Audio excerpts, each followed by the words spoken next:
무더위가 한창이었던 2004년의 여름. 난 여러 공포 사이트를 전전하며 사람들의 체험담과 자작소설로 오싹함을 느끼고 있었다. 그러다 공포에 익숙해지자 아주 어이없는 행동을 하고 말았다. 나는 가장 큰 공포 사이트로 알려진 그곳을 통해서 흉가 체험을 하기로 했다. 장소는 서울 면목동의 모 흉가. 처음 해보는 흉가 체험에 기대 반 설렘 반으로 기분이 무척 좋았다. 하지만 지하철에서 나와서 처음 본 면목동은 뭔가 낯설고 싸늘한 느낌을 풍기고 있었다. 목적지에 도착해서 난 선발대로 모인 사람들과 인사를 나눈 후 날이 아직 밝을 때 흉가 근처를 돌아보기로 했다. 흉가 건물은 그 근처에만 가도 음산함이 이루 말할 수가 없었다. 건물 뒤쪽에는 담벼락이 무너져 있었는데 일행 중에 한 명이 그곳이 바로 귀문이 열린 곳이라고 했다. 근처를 대충 구경하며 시간을 보내다 보니 날이 어두워졌다. 잠시 후 흉가 체험을 하기로 한 사람들과 기수련을 한다는 분들이 도착을 했다. 우리는 밤 9시에서 10시 사이에 본격적인 체험을 하기로 했고 이런저런 이야기를 나누며 계획을 세우고 있었다. 그때 갑자기 내 오른팔 쪽에 서늘한 느낌이 드는 것이다. 누군가 얼음장 같은 손으로 팔을 붙잡는 그런 느낌이 들었다. 그때 기수련을 한다는 분이 말했다. 지하실 쪽에서 무언가가 나와서 팔을 붙잡았습니다. 순간 기가 빨리셨네요. 제가 기를 불어넣어 드리겠습니다. 황당한 말로 들릴지도 모르지만 그때는 무척 신기했다. 기수련을 하시는 분은 기를 넣어준다며 내 등에 손바닥을 갖다 댔다. 그러자 얼어붙었던 팔이 서서히 풀리는 듯 했다. 자, 시간이 다 됐습니다. 기가 약하신 몇몇 분들은 웬만하면 밖에서 기다리세요.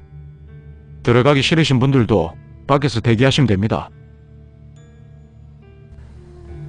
아까의 일이 영 찜찜했던 나는 밖에서 상황을 지켜보기로 했다.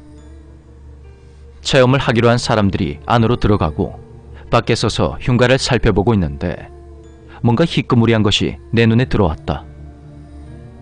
건물 2층에 무언가가 있었다.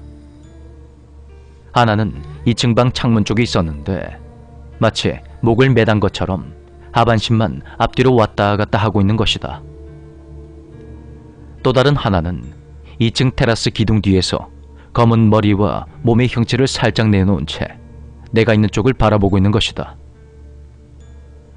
순간 온몸에 소름이 돋았고 난 전화로 안에 있는 사람들에게 2층에서 무언가를 봤다고 전했다. 그러자 플래시 불빛이 반짝이며 2층으로 올라가는 게 보였다. 하지만 아무것도 없다는 말만 되돌아왔다. 사람들이 2층으로 올라가기 전 내가 봤던 그것들은 이미 사라진 후였다. 난 몸 상태가 좋지 않단 핑계를 대고 그곳을 벗어나서 집으로 향했다. 내내 찝찝한 기분을 느끼며 버스를 타기 위해 지갑을 본 순간 또다시 온몸에 소름이 돋았다. 내 주민등록증이 반토막이 나 있는 것이다. 다른 카드나 학생증은 멀쩡했다. 가죽으로 된 지갑은 제법 뻣뻣하고 질겨서 잘 구겨지지도 않았다. 그런데 왜 신분증만이 반토막이 나 있는 것일까? 그 이후로 나에게 이상한 일이 생겼다. 첫 번째,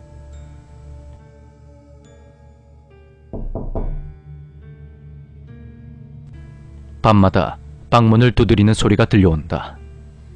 다행히 쾅쾅 두드리는 그런 소리는 아니라서 무신경하게 넘겼다. 그렇게 보름 정도 지나자 소리는 사라졌다.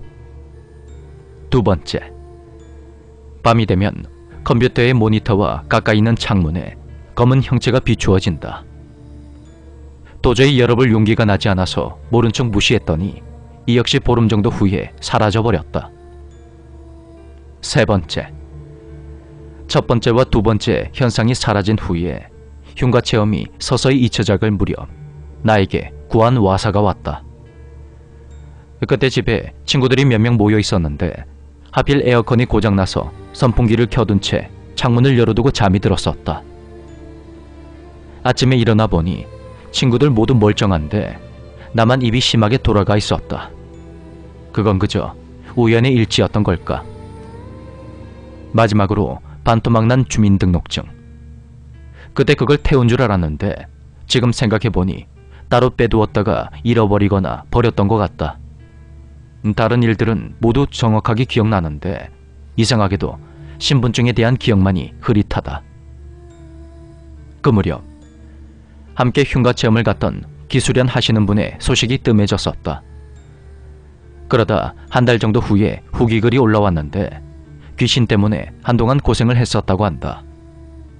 하지만 아직 완전히 끝나지 않았다는 말을 끝으로 또다시 소식이 끊겨버렸다. 그분은 지금쯤 어떻게 지내고 있을까? 호기심이 여우를 죽인다는 말이 있다. 괜한 호기심에 덤볐다가 큰일을 당하는 경우도 많이 보았다. 부디 섣부른 행동은 절대 하지 말기를 바란다. 부디.